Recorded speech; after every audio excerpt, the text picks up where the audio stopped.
Happening today, a major medical advancement is being unveiled in Glen Burnie, and we're getting an up-close look at how it works. The University of Maryland Baltimore Washington Medical Center is the first hospital in the state of Maryland to acquire a daVinci surgical robot, and we are getting a special early look at it. Streaming live right now is Dr. Vadim Morozov to tell us what the robot is capable of. Good morning to you, doctor. Good morning. Thank you for having me. Why are we so excited about this robot?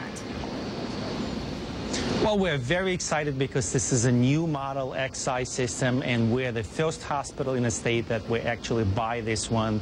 It's completely redesigned from the previous model, and all the surgeons are really waiting to get their hands on and start using it in the real-life surgical procedures.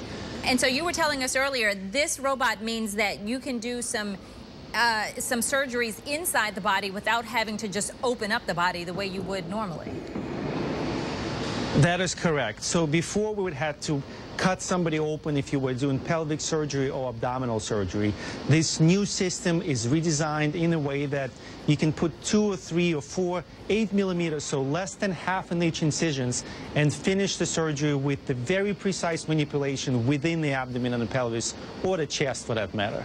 Now, how much training do the doctors have to go through for this? Because it will seem probably to them just so unfamiliar with how they would typically use their own hands.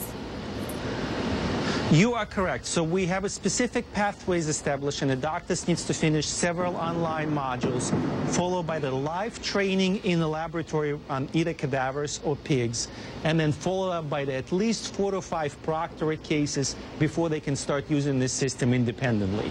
And for the patient, what does it mean? Well, for the patient, obviously what it means is that they can go home the same day within 4 to 6 hours. Small incisions, as I mentioned previously, each one less than ½ inch. And also the cosmesis. Obviously, I'm a gynecologist by training, so I operate on women and then abdomen and pelvis. And we were able to perform the surgery with just tiny incision, which cosmetically, obviously, very appealing to most women that are undergoing surgery. Oh, absolutely. All right. Well, we appreciate you giving us a sneak peek of it this morning. I know it's new for us, and it's about to be life-changing for a lot of people here in Maryland. Thank you. Thank you for having me.